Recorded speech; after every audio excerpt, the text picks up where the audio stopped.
Halo guys, Assalamualaikum warahmatullahi wabarakatuh. Kembali lagi di channel saya Diary Bansos. Sahabat YouTube, bagaimana kabarnya hari ini? Semoga sahabat YouTube semua dalam keadaan sehat, tambah rizkinya, dan tentunya semakin sukses. Pada kesempatan kali ini saya akan menginformasikan kepada sahabat YouTube semua tentang para KPM PKH BPNT wajib tahu aturan PKH tahap 1 tahun 2024 semakin ketat.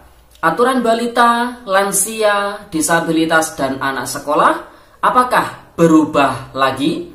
Total ada 14 bantuan sosial cair di bulan Desember tahun 2023 ini. Ada yang berbentuk barang, ada yang berbentuk uang, dan ada yang berbentuk jasa. Nah, kira-kira informasi selengkapnya seperti apa? Simak terus videonya. Jangan skip supaya tidak menimbulkan gagal paham dan tentunya salah paham. Bagi yang bergabung dan berkenal dengan channel Diary Bansos, saya ucapkan selamat datang dan terima kasih banyak. Saya mohon bantuannya kepada sahabat YouTube semua untuk terus mendukung channel Diary Bansos dengan cara like, share, komen, dan tentunya silakan di subscribe channelnya, aktifkan notifikasi loncengnya supaya sahabat YouTube semua tidak ketinggalan di video-video terbaru dari channel Diary Bansos ini. Dan silakan di share ke grup-grup media sosial sahabat YouTube semua apabila video kali ini bermanfaat. Oke sahabat YouTube, langsung saja saya akan melanjutkan informasinya tentang para KPM PKH BPNT wajib tahu aturan PKH tahap 1 tahun 2024 semakin ketat. Apakah aturan balita, kemudian lansia, disabilitas, serta anak sekolah berubah lagi? Total ada 14 bantuan sosial cair di bulan Desember tahun 2023 ini. Ada yang berbentuk uang, ada yang berbentuk barang, dan ada yang berbentuk jasa. Nah, kira-kira informasi selengkapnya seperti apa? Simak terus videonya ya, sahabat YouTube.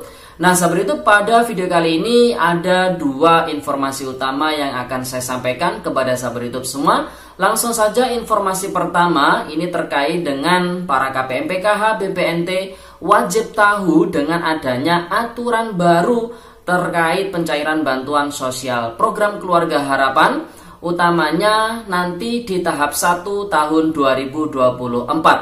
Apakah aturan terkait dengan balita, kemudian lansia, disabilitas, serta anak sekolah ini berubah lagi? Nah, sahabat YouTube, jadi informasi terkait dengan perubahan aturan penyaluran bantuan sosial PKH ini sudah pernah kita sampaikan di video sebelumnya. Namun ternyata masih banyak pula KPM yang masih belum mengetahui terkait dengan perubahan aturan-aturan penyaluran bantuan PKH. Terbukti terkhususnya di wilayah kami ya sahabat YouTube, bahwasanya ada KPM yang masih menanyakan kenapa bantuannya berkurang padahal dia punya anak balita. Kemudian saya tanya balik ya si KPM tersebut, anak balitanya urutan keberapa? Jadi anak balitanya urutan kedua. Kemudian saya tanya lagi, usianya berapa? Usianya sudah 6 tahun lebih. Nah, jadi di sini ada memang aturan-aturan terbaru yang para KPM PKH BPNT wajib mengetahuinya supaya ketika bantuan sosial yang diterima itu berkurang atau tidak sama dengan nominal bantuan sebelumnya. Nah, ini para KPM sudah mengetahui sebabnya apa. Jadi seperti itu ya, sahabat YouTube. Nah, langsung saja aturan yang pertama terkait dengan balita. Jadi balita ini adalah salah satu komponen utama atau komponen prioritas di bantuan PKH. Jadi urutan prioritasnya itu yang pertama ya, anak balita. Nah, anak balita yang dihitung supaya masuk ke perhitungan bantuan PKH itu adalah maksimal anak balita kedua. Saya ulangi ya, maksimal adalah anak balita kedua. Jadi kalau misalkan ada anak balita urutannya ketiga, keempat, dan seterusnya, maka tidak bisa dicairkan atau tidak bisa masuk ke perhitungan bantuan PKH meskipun di tahap 1, tahap 2 penyaluran bantuan PKH tahun 2023 kemarin cair bantuannya karena memang aturannya sudah diperbarui ya sahabat itu. Kemudian kalau misalkan punya anak balita urutan kedua tapi kok tidak cair bantuannya, coba di cross check karena aturan terbaru anak balita usianya adalah 0 hingga 6 tahun. Jika si anak balita usianya sudah 6 tahun lebih, bahkan mungkin 6 tahun lebih 1 bulan, maka si komponen balita tersebut tidak bisa masuk ke perhitungan bantuan PKH ya, seperti itu. Jadi bisa dipahami ya. Nah, kemudian aturan terbaru untuk komponen lansia dan juga disabilitas. Aturan terdahulu untuk lansia ataupun disabilitas maksimal dalam satu keluarga PKH yang bisa masuk ke perhitungan bantuan PKH adalah 2 orang lansia saja atau 2 orang disabilitas saja. Misalkan dalam satu kakak ada suami istri lansia semua, maka dia akan dapat semua kalau aturan yang lama.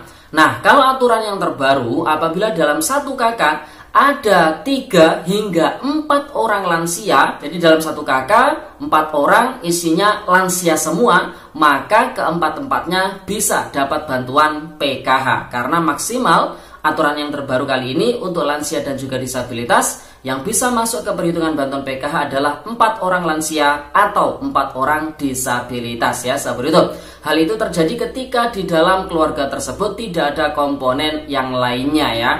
Kemudian aturan terbaru terkait dengan anak sekolah. Nah, untuk anak sekolah ini juga masih sama ya. Jadi syaratnya itu harus terdaftar di data Dapodik. Kalau misalkan tidak terdaftar di data Dapodik, maka ya mohon maaf, bantuannya tidak bisa dicairkan. Nah, jadi itu ya seperti itu aturan-aturan terbaru terkait dengan pencairan bantuan PKH. Tentunya saat ini Kemensos semakin memperketat ya terkait dengan aturan-aturan penyaluran bantuan sosial seperti yang saya sampaikan tadi. Contoh untuk anak balita meskipun lebih 1 bulan, 6 tahun lebih 1 bulan, itu pun juga tidak bisa masuk ke perhitungan bantuan PKH ya, sahabat itu. Kemudian informasi yang kedua terkait dengan total ada 14 bantuan sosial cair di bulan Desember tahun 2023. Ada yang berbentuk uang, barang, dan jasa. Di video sebelumnya kita telah menyampaikan ada 11 hingga 12 bantuan sosial. Ternyata setelah kita teliti lagi ada 2 bantuan lainnya yang masih belum tercover di informasi sebelumnya. Nah, langsung saja di sini akan saya ulang lagi. Jadi bantuan pertama yang dicairkan di bulan Desember ini adalah bantuan PKH tahap keempat, alokasi Oktober, November, Desember yang lewat PT Pos Indonesia. Bantuannya dalam bentuk uang ya. Kemudian kedua, bantuan BPNT tahap keempat sama alokasi Oktober, November, Desember cairnya lewat pos, ini juga dalam bentuk uang. Kemudian bantuan ketiga adalah bantuan PKH tahap 5 alokasi November Desember yang lewat kartu KKS, namun ini sebatas susulan, ini juga dalam bentuk uang. Yang keempat bantuan BPNT tahap ke-6 alokasi November Desember, ini juga dicairkan lewat kartu KKS namun sebatas susulan ya, tidak semua KPM merasakan pencairan di bulan Desember ini, dan ini bantuannya dalam bentuk uang juga. Kemudian yang kelima, bantuan beras 10 kg untuk alokasi bulan Desember tahun 2023. Bantuannya dalam bentuk barang ya, yaitu beras 10 kg. Kemudian bantuan ke-6 yaitu bantuan daging ayam plus telur. Ini alokasi November yang masih belum sempat terdistribusikan di bulan November kemarin. Ini akan didistribusikan di bulan Desember ini. Dan bantuannya dalam bentuk barang tentunya, yaitu daging ayam plus telur.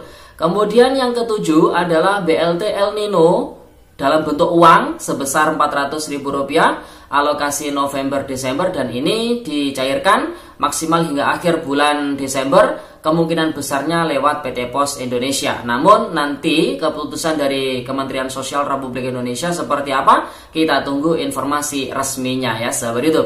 Kemudian yang ke-8 adalah bantuan permakanan lansia. Nah, ini bantuannya dalam bentuk barang berupa makanan siap saji atau makanan siap makan istilahnya ya. 2 porsi 1 kali pengiriman. Kemudian yang ke-9 adalah bantuan atensi yatim piatu sebesar Rp200.000 per bulannya, dan ini bantuannya dalam bentuk uang juga. Yang ke-10 ada bantuan khusus Provinsi DKI Jakarta berupa kartu lansia Jakarta, kartu anak Jakarta, kartu penyandang disabilitas Jakarta, dan kartu peduli anak remaja Jakarta. Bantuannya dalam bentuk uang sebesar Rp1.200.000 untuk alokasi 4 bulan, yaitu Juli, Agustus, September, Oktober, masing-masing per bulannya adalah Rp300.000. Kemudian bantuan ke-11 adalah bantuan PIP alokasi tahap ketiga. Ini terkhusus siswa-siswi yang masuk ke dalam SK nominasi yang baru melakukan aktivasi rekening sipil di bulan Agustus dan September ya, sahabat itu. Dan bantuannya ini juga dalam bentuk uang. Kemudian yang ke-12 adalah bantuan rice cooker gratis dari pemerintah. Ini bantuannya dalam bentuk barang ya, sahabat itu. Kemudian yang ke-13 ada bantuan RST, Rumah Sejahtera Terpadu. Ini bantuannya dalam bentuk uang, namun ini harus dimanfaatkan untuk merenovasi rumah para keluarga penerima manfaat RST ya sahabat YouTube. Nominal bantuannya per rumahnya itu adalah 20 juta rupiah. Kemudian yang ke-14 adalah bantuan PBI, penerima bantuan iuran. Ini bantuannya bukan dalam bentuk uang, bukan dalam bentuk barang, melainkan dalam bentuk jasa ya, layanan kesehatan secara gratis tentunya di fasilitas kesehatan seperti di puskesmas ataupun rumah sakit yang bekerja sama dengan BPJS Kesehatan. Dan ada satu lagi ya sahabat YouTube, jadi ini nambah lagi satu lagi bantuan yang ke-15 yaitu bantuan Pahlawan Ekonomi Nusantara atau PENA. Ini nominal bantuannya kurang lebih 5-6 juta. Bantuannya dalam bentuk barang dan ada yang berupakan uang, namun yang berupakan uang itu kayaknya sedikit ya, kurang lebih 500 ribuan. Sedangkan selebihnya itu berupakan barang sesuai kebutuhan dari usaha keluarga penerima manfaat, penerima bantuan PENA ya sahabat itu. Oke sahabat YouTube, jadi itu informasi yang bisa kita sampaikan pada kesempatan kali ini. Semoga videonya bermanfaat dan sampai jumpa di video di hari Bansos terbaru berikutnya. Sekian, terima kasih. Salam PKH. Wassalamualaikum warahmatullahi wabarakatuh.